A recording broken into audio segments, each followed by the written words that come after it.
Welcome back guys, GamingHD here, and welcome to this, well, car video again. So, you might remember I did a Fiesta project series, which I haven't uploaded anything to it for a long time. The reason for that is because that car literally went kaput. The axle was completely bent, it was basically undrivable. You could drive it, but you'd have to hold the steering wheel very firmly to go in a straight line. So, I've been looking for about 3 months to get another car. The three cars I was looking for was the Mark V VW Golf, the Mark 6, sorry, a learner car just went past, a Mark 6 Fiesta Zetec S, and what was the other one? Oh, an Astra, Vauxhall Astra, I think. Oh no, there's 4, there's a Focus. Okay. So, the car that I'm sitting in right now is one of those. And it is the Zetec S. Cue the something.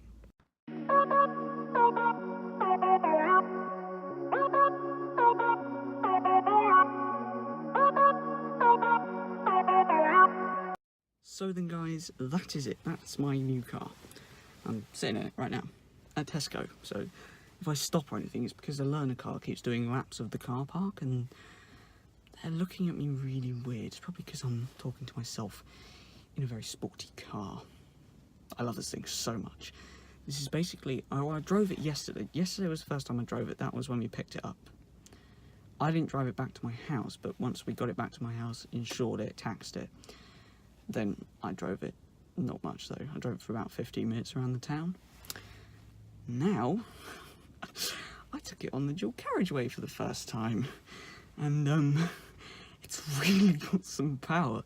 This thing is producing currently 100 horsepower. That might not sound like anything to you, but don't forget my previous car, which I still have, I need to sell it, is a 75 horsepower Clio. I'm going to a 100 horsepower Zetec S. Just think about that. So that's a giant lorry. So that has made me very excited. And here comes the learner again. So, yeah. Let me just show you guys the interior now. As you can see, it's not your ordinary Zetec S. It has the limited red dashboard. So, anything else? It also has, I spent an hour and a half last night reading how to use that display.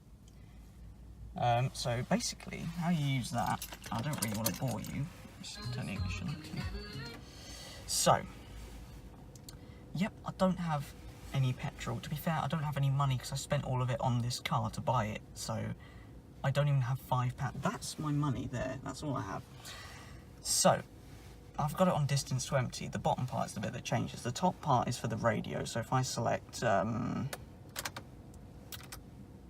that's the standard radio. I have it on aux, so it just says aux. It says the outside temperature right there. So distance to empty, this changes. You push that button there, and it swaps. I don't know why it says that, because I haven't been doing that. I've been doing a little bit more. That's my average fuel consumption, yeah, not very good, but then, to be fair, it is for a 1.6. My car, my Clio, I was getting about 35, 37 max. So it's not actually that worse, considering I'm getting a lot more horsepower from it. Then you've got the settings menu, so if you do that, remote unlocking, I had to read about this. This is what I was reading about. Also, it has these really annoying things. I think you can turn it off, but sometimes they're useful, sometimes they're annoying. You got the radio display, that's what I just showed you, so it shows you what the radio is doing in that screen. The hazards flash when you brake hard for emergency stops. Then you got the chimes. Then you got language, and exit out. So this is your trip computer. I still don't know how to reset it. Now you're probably thinking, because this says reset, that does it. the book doesn't say to do that. It says to push this button, but this button isn't pushable. It's just a light, so I don't know why it says that. Distance to empty. Yeah, I've showed you all this, haven't I? So, yeah, that's that. Let me just zoom out and turn that off. Guys, it has aircon. Finally, I don't have to sweat in this box. So, air conditioning is a must. It has a 5-speed. That's a bit overexposed. 5-speed gearbox, so smooth to drive. This is so nice to drive. Not even a bit of jerkiness. So you've got the standard stereo here. I was going to change this. I was going to. But you have to buy a cage thing that goes inside that. And it's really expensive in the UK. Even on eBay, you're talking about £35, £30, and that's for a cheap Chinese one. Plus the radio, which is 100, and it was 110. Now it's 140 because it's one of those touchscreen ones, and I really want to get that one. I don't want to buy like a standard one and then want to get the touchscreen one because I'll be ended up spending more money in the long run. It does not have the heated front screen, which was a feature I did want, but it's okay. I mean, we're in the middle of summer. I mean, look at the sky. So it's fine. It does have the heated rear screen. It has the vents. This is genuinely a coin holder. My friend has the same car as this, but he has the diesel, and he said that this was a coin holder, and none of us believed him. He's actually right. It does say in the manual for this car that that's a coin holder. I thought it was an event for automatic air conditioning cars, but that would actually be down here. My car doesn't have auto air conditioning. So, as you can see, I've lined it with all my things. It does have an auxiliary input, which is why I'm not in a rush to change the radio, because I can still play my own music. This is annoying. You guys might know, I have a dash cam. The problem with that is that supplies power to that all the time. I think there might be a way to get it to just supply power on ignition, which is what I want it to do. So I have to unplug the dash cam here. Also, you can see my bodge job because it kept falling down. So that's my bodge right there, and it goes up into the sun visor there. So no one's allowed to use that sun visor now. Down here I have some more coins. You might know the McDonald's do Monopoly, so I took them out my old car. It has a half leather interior. Half leather, half cloth. Very clean this car is. I mean, I don't think it's going to stay like that because it's me, but you can see it's pretty much loads of leather everywhere. The rear windows are tinted, as you might have seen.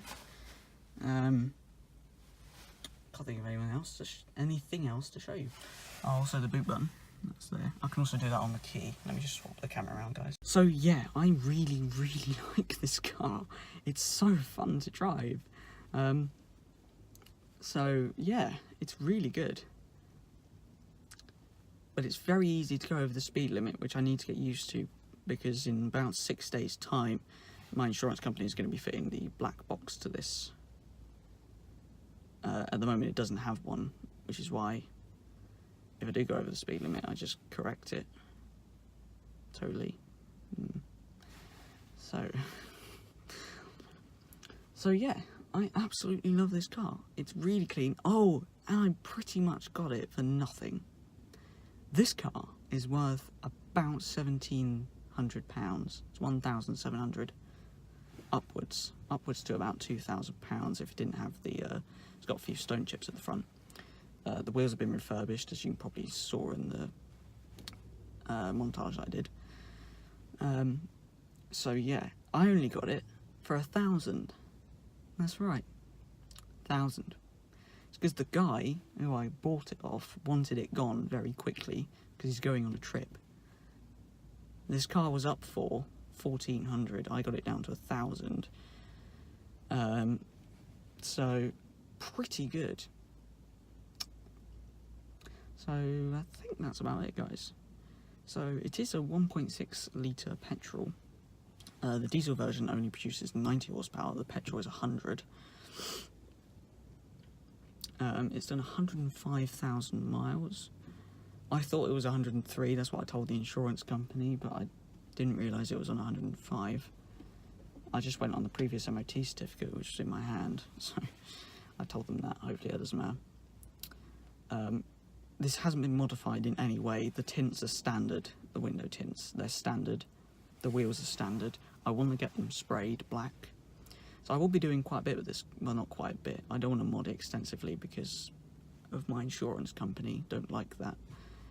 They're not special, they're not like a special insurance company that accept mods, they don't like them at all. But yeah, oh, it's also got a really nice clutch. The clutch is so nice, it's so smooth. The clutch on my car is all jerky and everything, sometimes. On my car, you have to wait for it to warm up before the clutch stops jerking around. You have to wait for the engine temperature to warm up. On this, it's fine all the time. And I'm actually sweating right now, so I'm going to leave you guys. And I'm going to switch the aircon on with the little petrol I have left. There's a petrol station over there. I only have £3. It probably doesn't even meet the minimum requirement to go and get fuel, so it's probably not even going to do that much. So thank you guys very much for watching. Please like, comment and subscribe. Follow my Instagram because you'll see a lot of this car on there. Very sad to see the Clio go. I can't believe it. Well, it's not gone yet, but I can't drive it anymore. It's taken off the road. I got the tax refund from it, so it's not taxed anymore. It's got a sawn order on it. And also, it's not insured anymore because obviously it's on this car now. Insurance is swapped. So yeah, pretty good. Very sad for the Clio though. As much as I hated it, it was alright. It got me from A to B, but I would imagine this car's going to be a bit better and won't break. So yeah, thank you guys very much for watching. Please like, comment and subscribe, and I'll see you guys in the next video. Goodbye.